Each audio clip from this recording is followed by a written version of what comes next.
il y a le non-respect de la, comment dire, de la loi du pays, des lois du pays dans le secteur privé et public, l'accès, l'inégalité d'accès au logement. Nous avons l'existence des squats de plus en plus nombreux, inégalité d'accès à la formation. On a des jeunes qui sortent plus de 700 sans diplôme, des taux d'échec scolaire importants. Et puis il y a l'inégalité d'accès aux soins, la santé, les populations qui sont éloignées des centres de soins. Donc malgré tout cela, la richesse de notre pays, nous avons encore, nous constatons que le fossé se creuse entre les plus riches et les plus pauvres de notre pays.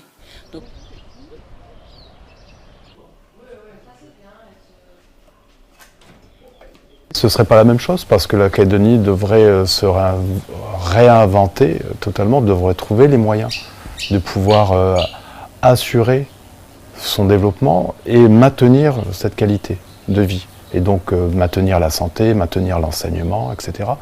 Et on n'a pas les reins assez solides pour ça. Donc ça voudrait dire qu'il faudrait qu'on baisse notre niveau d'exigence. Et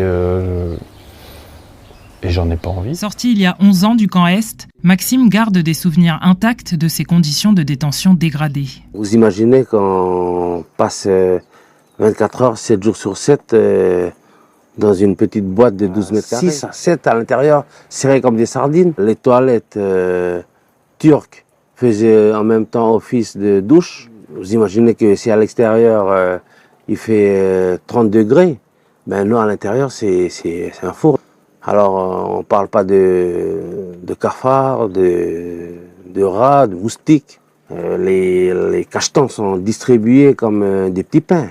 Les anti-anxiolytiques, dépresseurs, les somnifères. On veut tuer le moral du détenu. Une fois, nous avons eu un camarade, quand on est arrivé du sport, il s'est pendu. On nous enlève notre dignité. C'est ça le problème du camp Est. C'est pas gérable pour le personnel, puis c'est pas non plus bon pour une personne qui est rentrée pour vol et qui se retrouve 5 ans après, hein, parce que l'attention, il s'est bagarré, donc il prend 6 mois en plus. Oui. Le camp Est, c'est un accélérateur pour pervertir les gens, voyez, pour les rendre encore plus mauvais qu'ils ne le sont en réalité.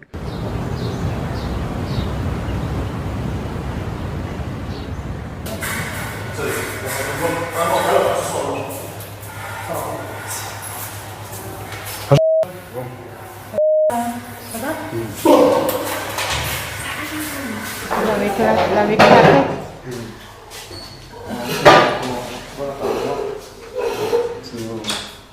Eh bien, ça va. Ça va. C'est chiant, sinon ça va. Voilà. La faute, c'est... Bon, j'ai dû changer. On prend un peu de là, pour revenir là. Ah, ok, ça va. Éviter de revenir là. On t'embête toujours ici? Oui, farde. Il a invité à peu autrement. Ah ouais, carrément. Un peu quand on se trouve. Mais lui, il fait partie de l'autre groupe. Oui, il fait partie de notre groupe. Et ça, les gardiens sont au courant. Oui. Après, voilà, faut pas que tu cèdes parce que si tu es amené à te battre avec lui, si ça va prolonger ta peine ici. Non, mais il ne faut pas garder. Les gardiens font en sorte qu'on se trouve pas. Dans cette cellule prévue pour 2, 4 hommes enfermés 22 heures sur 24 dans 9 mètres carrés. La situation est explosive. C'est inadmissible, c'est inacceptable, c'est invivable. Les psychiatres, les addictologues ne font rien pour nous en sortir, nous préparer à la réinsertion. C'est ça, on se plaint de ça. Même les gardiens, tous les chefs, ils ferment les yeux ici. 610 détenus pour 410 places. Le camp Est est plein à craquer. En visite dans l'établissement, le député Nicolas Metzdorf ne peut que constater les conditions de détention. Elle produit 2 problèmes, cette prison. Elle est trop petite pour accueillir tous les délinquants de Nouvelle-Calédonie.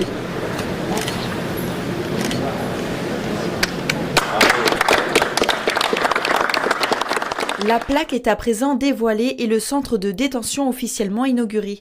Le garde des Sceaux a pu visiter la structure et les différents services proposés aux détenus. Vous avez des jeunes qui arrivent ici, qui ont perdu pied, qui ont commis des infractions.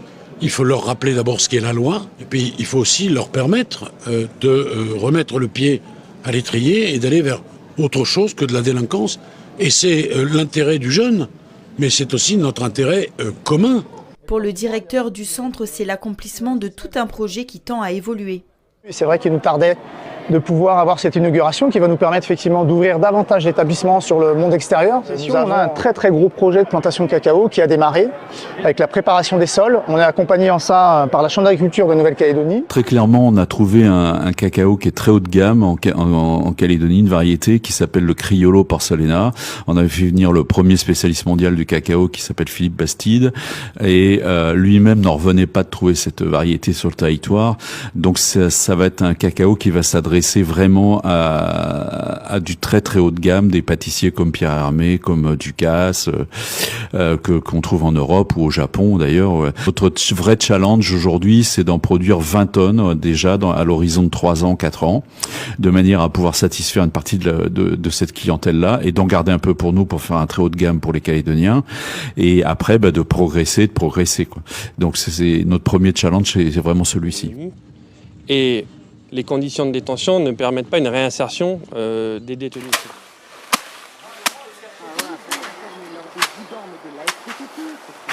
On est obligé de trouver la façon appropriée de les réinsérer dans la société. Parce que pour le moment, eux, ils refoulent. Ils refoulent un peu la société parce que voilà, il y a eu un gros manque de compréhension à un moment de deux côtés. Tellement fort que le fossé s'est creusé un coup, puis il a continué à se creuser depuis. Maintenant, c'est ça, c'est le travail en même temps, c'est d'essayer de trouver comment ramener tout le monde, rattacher tout le monde.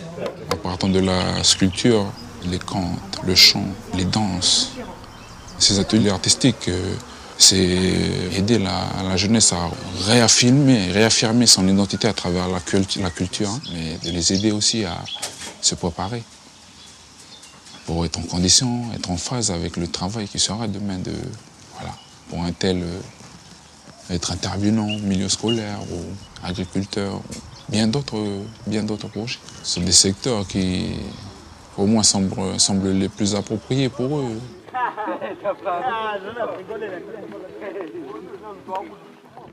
Forcé de constater qu'il n'y a pas aujourd'hui une vision d'avenir commune.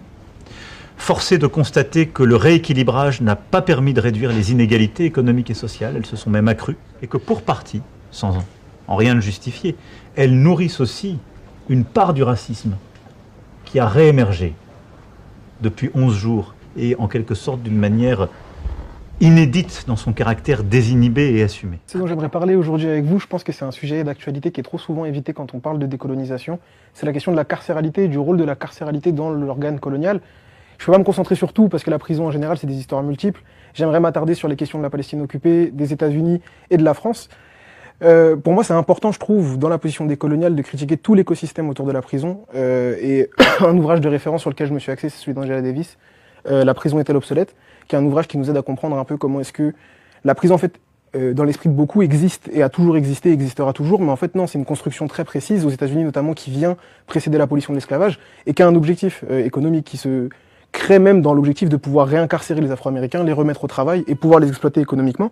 Et ça a créé, en plus de dette générationnelle et d'exploitation économique concrète, une forme d'hégémonie culturelle qui voulait dire que l'Afro-Américain était mieux enfermé et l'Afro-Américain était mieux exploité, et qu'aujourd'hui on pouvait légitimer le fait que sur une population, il me semble que c'est 14% d'Afro-Américains qu'on a aux États-Unis, on est 52% des personnes incarcérées qui soient Afro-Américains.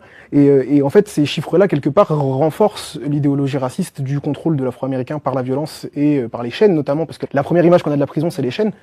Sur la question de la Palestine occupée aussi, je trouve que c'est hyper important de s'attarder sur la question de la prison, parce que là-bas, en plus d'avoir construit la société palestinienne moderne, coloniale, autour du modèle d'une prison, notamment quand on pense à Gaza, qui est une prison concrète, entourée de barbelés, de checkpoints militaires, où, je le rappelle à ceux qui ne sont pas au courant, la loi militaire est appliquée, c'est-à-dire qu'il n'y a pas de loi civile. Les Palestiniens sont constamment soumis à la loi militaire, à des jugements devant des tribunaux militaires. On a créé dans l'idée du Palestinien le fait que la prison est la seule option qu'il a de subsistance, ou la voie de la résistance, mais qui est une voie qui aujourd'hui, on l'observe bien, en plus d'être lourdement réprimé par l'État colonial, n'est pas soutenu en réalité, ou peu soutenu, parce que justement on vient rompre cette hégémonie-là. Le Palestinien refuse de rester l'enfermé, et donc il devient celui qui cherche à chercher son autonomie, son indépendance par la violence. Et voilà, donc sur la question des Américains, aujourd'hui je pense qu'aussi c'est important pour nous, des coloniaux, de parler de la prison et de dénoncer ce qui s'y passe, parce qu'on a un devoir d'action. Là, à l'heure qu'il est, les centres de rétention administratifs qui servent à gérer les populations migrantes, notamment latino-américaines, sont de vrais camps d'exploitation, puisque je pense que beaucoup le savent pas, mais il y a un vrai lobby du travail en prison aux États-Unis qui fait travailler les détenus, notamment les détenus issus de l'immigration. Et ces camps qu'on nous présente comme des camps qui se rapprochent de plus en plus de camps de concentration, je ne sais pas si vous l'avez suivi, aussi dramatique que ce soit, en Floride, on vient d'ouvrir l'alligator Alcatraz, qui est calqué sur la prison d'Alcatraz, mais au milieu de la Floride, dans un marécage entouré d'alligators, pour que celui qui veuille s'enfuir prenne le risque d'être dévoré. Et on a un président qui fait de la merch dessus, qui vend des t-shirts, qui se présente tout fier de ce projet-là. C'est-à-dire qu'on a une glorification de ces camps de concentration. Et vraiment, la décolonisation, c'est aussi briser ce stéréotype-là, parce que chez beaucoup de personnes racisées, on a tellement intégré ce truc de la prison existe, elle existe pour nous et elle est sécuritaire, qu'on ne la critique plus. Dans ces pays-là, on ne la critique plus et on accepte de plus en plus, même s'il y a des mouvements de résistance très puissants alors qu'il est aux États-Unis. L'avis commun reste dans la condamnation morale, de dire c'est mal, ça existe, faut pas que ça existe. Mais on a du mal à organiser des actions, on a du mal à aller agir, à aller à bloquer, surtout qu'on est dans un pays où c'est très dur d'agir politiquement. En Palestine, on a du mal, à l'international, à soutenir le fait de vouloir briser cette cage-là. Quand les Palestiniens ont brisé les frontières de Gaza, ils ont été traités comme des fous, des barbares, des gens qui ne voulaient pas la paix, alors qu'il n'y a pas de paix en prison, il n'y en a jamais et il n'y en aura jamais. Et pour moi, c'est important, une fois qu'on a vu ça, de comprendre que cet organe colonial-là, il s'étend à des endroits où on nous le dit plus. Par exemple, en France, pays dont on nous a vanté les mérites et le fait que la colonisation avait pris fin, l'organe prisonnier, c'est toujours un outil colonial très présent, aussi bien en tant qu'outil de répression des militants, et je pense que c'est important pour moi de citer des militants, notamment des territoires non hexagonaux, qui ont été incarcérés de force. Je pense à Monsieur Tehin en Kanaki, qui a été incarcéré près d'une année, sans qu'on prévienne sa famille, sans que les gens soient mis au courant, exclusivement parce qu'il apportait son soutien aux jeunes révolutionnaires kanak. Le R aussi, en Martinique, qui a été lui aussi incarcéré de force, parce qu'il avait osé hausser le ton sur la descendance des Békés et sur les représentants politiques qui les soutenaient. Je pense qu'on doit briser, à la même façon que chez certains racisés, il y a cet amour de la police, ou ce sentiment de sécurité par la police, qui est un sentiment qu'on a construit aussi dans la colonialité, parce qu'il ne faut pas oublier qu'on vit dans une France où il y a moins d'un siècle, on avait une police des Arabes et une police des Noirs, et donc on nous a appris à les accepter au point de finir par les apprécier, voire même les rejoindre. Il faut aussi qu'on ait une critique de l'organe prisonnier, parce que on a historiquement, avant la colonisation, des façons de gérer la criminalité, de gérer la délinquance qui sont autres que l'enfermement. On a des façons de gérer la réinsertion qui sont autres que l'enfermement. Et le fait d'avoir banalisé chez nous ces comportements-là, ça nous empêche de les critiquer dans nos pays d'origine. C'est-à-dire que dans beaucoup de nos pays d'origine, la prison sert d'organe d'incarcération de masse de la résistance politique et de la jeunesse précarisée. Et comme c'est quelque chose qu'on nous a appris à accepter dans ces territoires-là, nous, en bons français que nous sommes, quand on va dans nos pays d'origine, on a tendance à se dire que c'est normal. Qu'on a accepté que les prisons soient calquées sur les prisons françaises, qu'on le tolère et que parfois même on l'encourage. On tolère que ce dispositif grossisse, devienne un des pans les plus importants de l'économie de la sécurité dans le monde entier, et surtout, on refuse, nous, de sortir de notre position de sécurité, de dire les institutions qu'on nous a offertes, si je reprends le discours macroniste, les institutions qu'on nous a offertes, qu'elles soient judiciaires, carcérales, policières, sont bonnes pour nous parce que nos pays de barbares, avant, n'arrivaient pas à gérer le crime. Ce qui est faux. Historiquement, les violences barbares chez nous, avant la colonisation, ne se traitent pas, ne se gèrent pas et ne s'observent pas de la même façon.